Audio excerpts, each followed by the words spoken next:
Welcome back to my channel Suni's kitchen. Like చేయండి, share చేయండి. Hi అండి, ఈరోజు సింపుల్గా పల్లి మసాలా చాట్ చేసి చూపిస్తాను. చాలా టేస్టీగా ఉంటుంది, హెల్తీగా కూడా పిల్లలకి పెట్టచ్చు, పెద్దవాళ్ళు కూడా తినొచ్చండి, డైట్ చేసేవాళ్ళు కూడా తినొచ్చు. చాలా సింపుల్గా నేనైతే ఎలా చేశానో మీకు చూపిస్తాను. ముందుగా మన ఛానల్ ఎవరైనా ఫస్ట్ టైం చూస్తున్నట్టయితే సబ్స్క్రైబ్ చేసుకోకపోతే సబ్స్క్రైబ్ చేసుకోండి, ఒక లైక్ చేసి షేర్ చేయండి. మీరు లైక్ చేశారనుకోండి చాలామంది వరకు వెళ్తుంది కదా. మన వీడియోలు సింపుల్గా టేస్టీగా ఉంటాయి.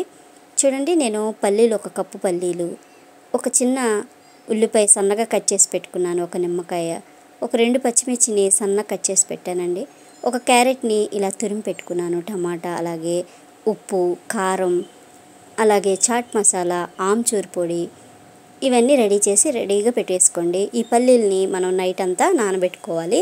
నైట్ నానబెట్టేసి పొద్దున్నే కుక్కర్లో ఒక విజిల్ పెట్టేస్తే సరిపోతుంది, లేదా మామూలుగానైనా ఉడికిపోతాయండి.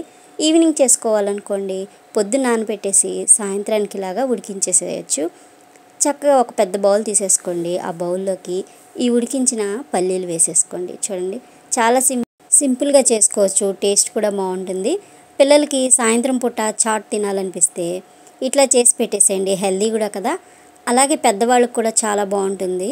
ఈ వర్షం వస్తున్నప్పుడు ఏదైనా బయటికి వెళ్ళి తెచ్చుకోలేనప్పుడు ఇంట్లో ఉన్న వాటితో ఇలా చేసేయచ్చు, చాలా టేస్టీగా ఉందండి.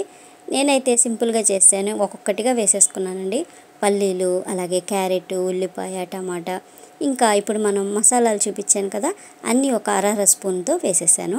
మీ టేస్ట్కి తగ్గట్టు కారం కూడా అడ్జస్ట్ చేసుకోండి.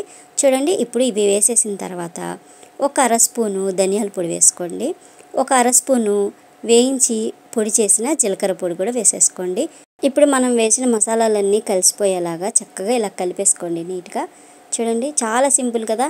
మనకి చాట్ తినాలి అనిపిస్తే ఈ విధంగా చేసి పెట్టేసేయచ్చండి. టేస్టీ, హెల్దీ కూడా. పిల్లలు కూడా చక్కగా పల్లీలు తినని పిల్లలు ఉంటారు కదా, వాళ్ళకి ఇలా చేసి పెట్టండి, సింపుల్గా ఉంటుంది, టేస్టీగా తినేస్తారు కూడా. ఈవినింగ్ టైంలో స్కూల్ నుంచి రాగానే, కాలేజ్ నుంచి రాగానే ఇలా పెట్టచ్చు, పెద్దవాళ్ళు కూడా ఇలా తినొచ్చండి. చూడండి, ఈ విధంగా కలిపేసుకొని ఇప్పుడు దీంట్లోకి లెమన్ పిండేసుకుందాం. చూడండి, నిమ్మకాయని 2 బద్దలు తీసేసుకున్నాను నేను. పులుపు మనకి సరిపోయినంత పులుపు వేసుకొని ఒకసారి చూసుకొని సాల్ట్ సరిపోతే సాల్ట్ కూడా కలుపుకోవచ్చు. చూడండి, ఈ విధంగా నిమ్మకాయ కూడా ఇలా పిండేసుకొని అలా కలిపేసి గిన్నెల్లో వేసేసి ఇచ్చేసామంటే పిల్లలు భలే ఎంజాయ్ చేస్తారు, పెద్దవాళ్ళు కూడానండి. చాలా టేస్టీగా ఉంది, సింపుల్గా మసాలా పల్లీ చాట్ రెడీ అయిపోయింది. చూసారా, టేస్టీగా కూడా ఉంటుంది. ఇంకా కావాలంటే పైన సేవ్ కూడా వేసుకోవచ్చు. నేనైతే ఈ విధంగా సింపుల్గా చేస్తానండి. ఈవినింగ్ టైంలో చాలా బాగుంది. చూడండి, మార్నింగ్ టైంలో కూడా డైట్ చేసేవాళ్ళు ఉంటారు, మార్నింగ్ టైంలో కూడా ఈ విధంగా డైట్ చేసేవాళ్ళు బ్రేక్ఫాస్ట్గా కూడా తింటూ ఉంటారు. ఈ విధంగా కూడా చేసి పెట్టచ్చు, డైటింగ్ చేసే వాళ్ళకు కూడా హెల్తీగా ఉంటుంది. సాయంత్రం పూట పిల్లలకు కూడా ఇలా చేసి పెట్టచ్చు. సింపుల్గా చేస్తాను కదండి, ట్రై చేయండి, టేస్ట్ చేయండి. Thank you for watching my video.